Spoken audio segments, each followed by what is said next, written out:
Well, the story of Jephthah's daughter kind of set a tone for that you meet again in the last sequence of stories in the book in chapters 19 through 21. Yeah, whatever good vibes we had from Deborah and Yael at the beginning of Judges, by the end of the book, women are not having the best time of it. No, these are what Phyllis Trible called texts of terror. Yeah. And they're stories, you might say, of disposable women or how disposable women are.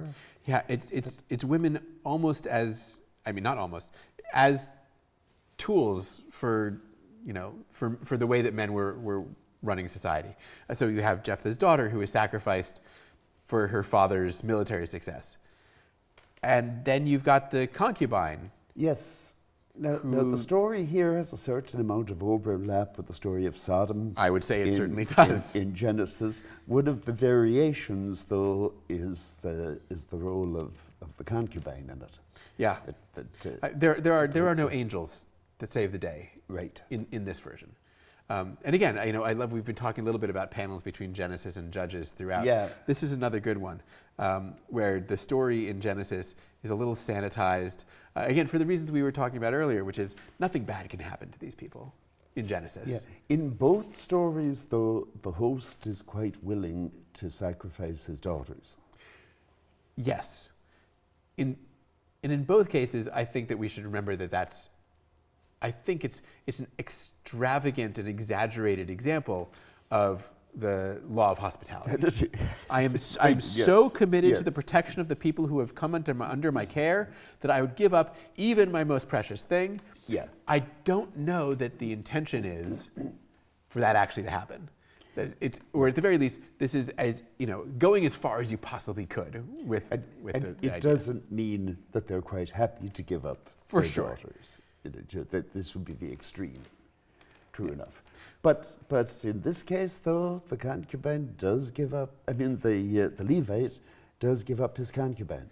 Yeah. And pushes her out. It's a relatively grotesque story on almost every level, and it's almost literalized in its grotesquerie by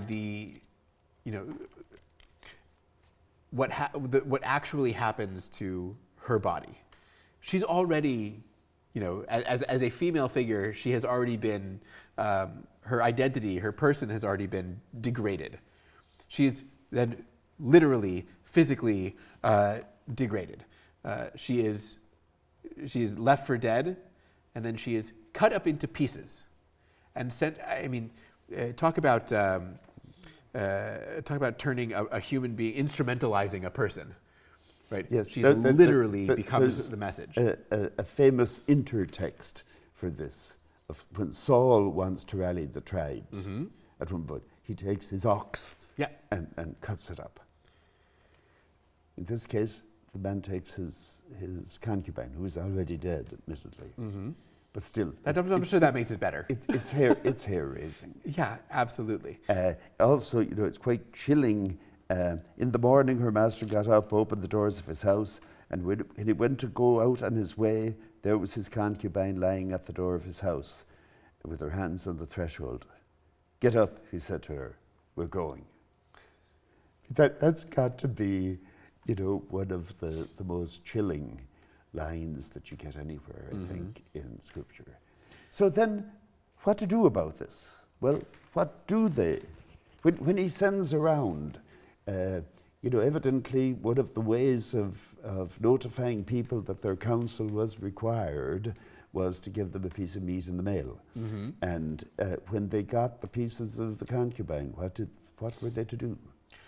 They are, in the same way, it's a physicalizing, to go back to it, a physicalizing of the Deborah story, right? I'm calling on all of the tribes to come together and fight. And to avenge this wrong, whatever it may have been. And so, the tribe. Notice, in this case, they don't say, identify the people who did this. Right. That's never the issue. It's wipe out the whole city. That's right. And again, people. Individual and corporate responsibility is a running theme in these books. Yeah. And this is not unlike its parallel in the Sodom and Gomorrah episode. Yeah. These are not towns that are redeemable. And I think that's they're playing there a little bit with, Yeah. are there people at fault, or is this a broader cultural thing? It's the bringing together of tribes again to create a unity. We say we don't agree with this. You come to, are you with us or are you against us? Again, tribes exist in spots. Yeah.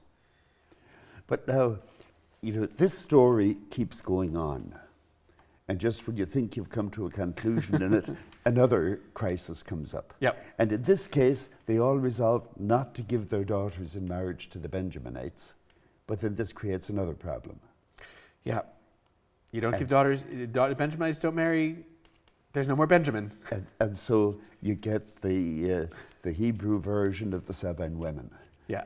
When they go out and grab the girls when they're dancing at a festival. Right. And all the other tribes kind of look away.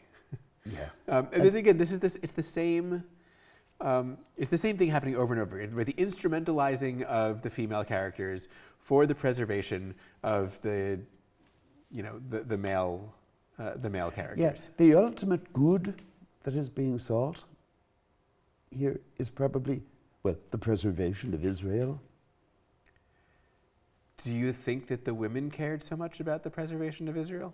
Not that much. Probably not. But in fact, Yeah. what's so interesting here Yeah. is that notion of we have to preserve the tribes in Israel is an all Israel notion.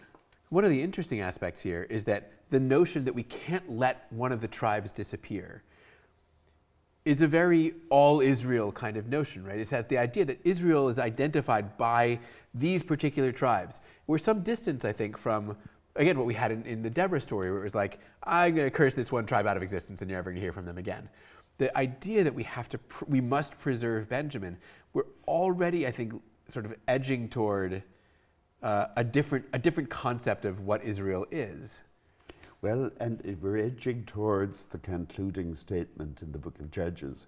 In those days there was no king in Israel. Everyone did what was right in his own eyes. Is that statement positive or negative? That's I exactly what I was going to I knew that was ask what you were going to ask me, so I wanted to get it to you first. Is that a positive? Is that a good thing or a bad thing? I think the ambiguity is deliberate, because this is true of the Deuteronomistic history, I think, as a whole, because we see this in 1 Samuel. Mm-hmm. If you have a king, oh my God, the awful things he's going to do to you.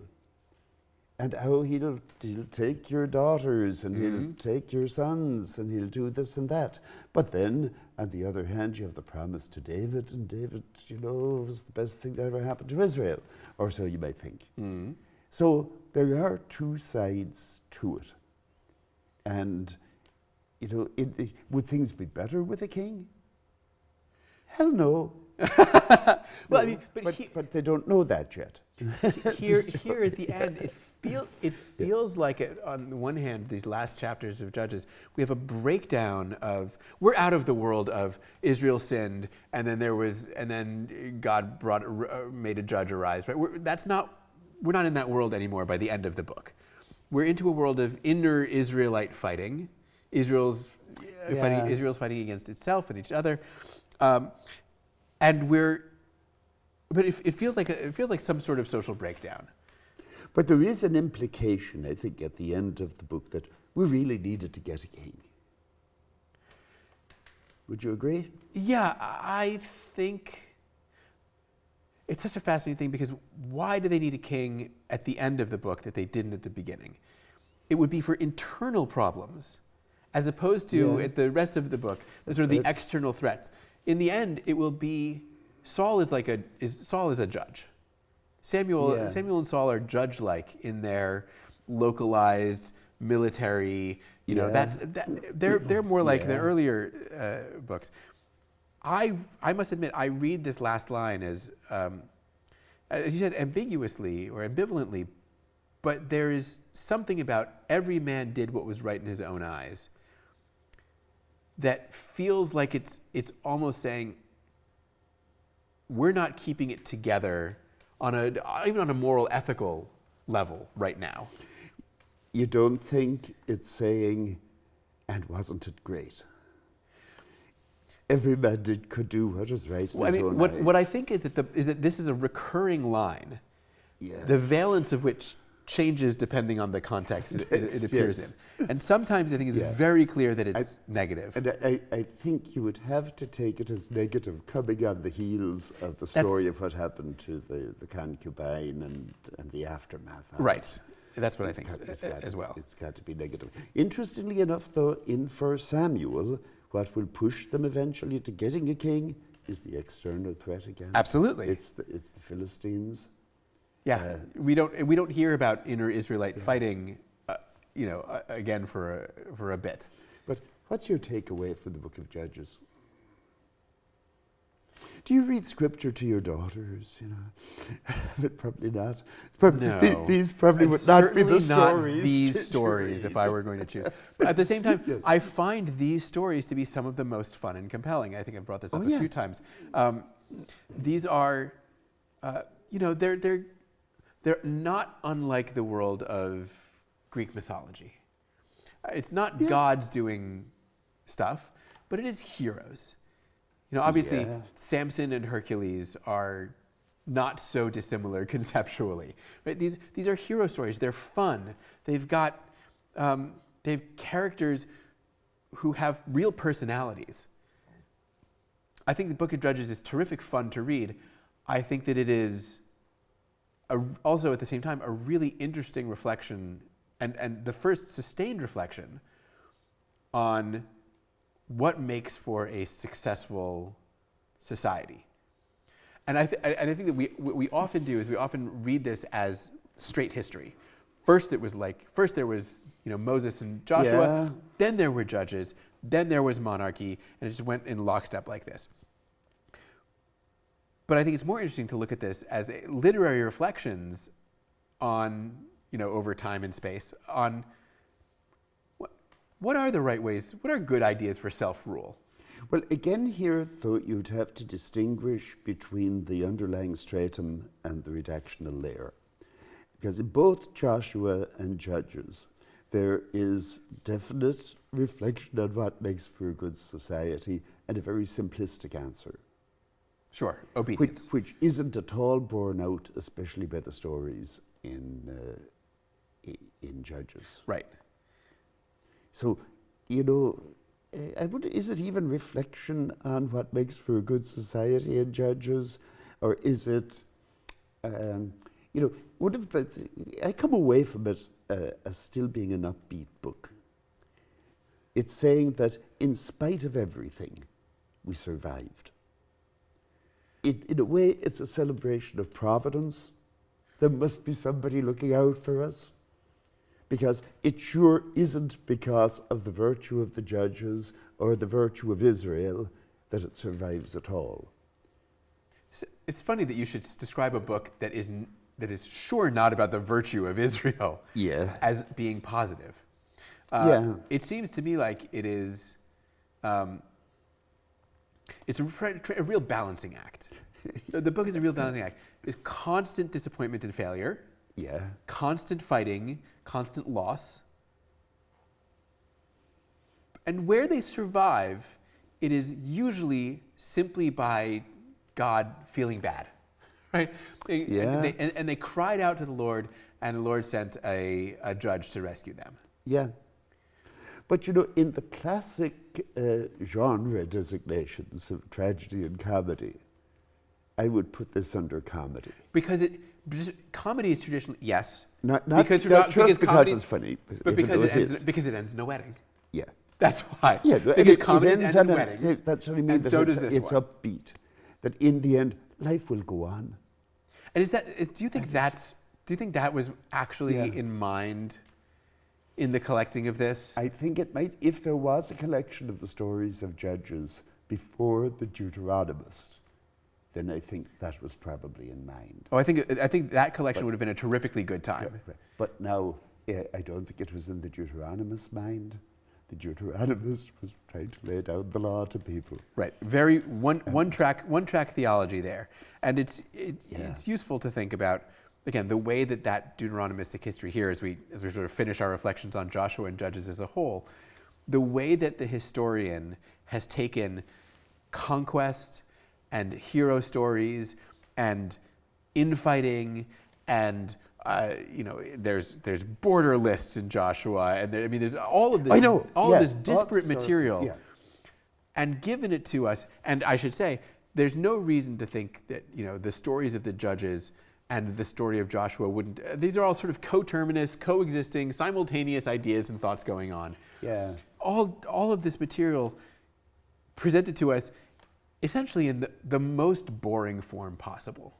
Right? What if I took all of this great, interesting material and said, and the moral of the story is, obey God's instructions, and that's the whole secret of the thing. That's what somebody did with the Book of Koheleth. That's just true. Add that as a little dictum at the end and ignore the gist of the whole book. But one of the nice things that we get to do as scholars, and as everyone gets to do as readers, is to not simply stop at the editorial layer that's trying to tell us how to read it. Yeah. We get to say, but you can see the fun stuff underneath, and you can see where somebody has tried to tamp it down a little bit and make it conform. Both of those things make the book sort of come alive. And this is why we still need redaction criticism, so that we can identify the editorial layers and expunge them.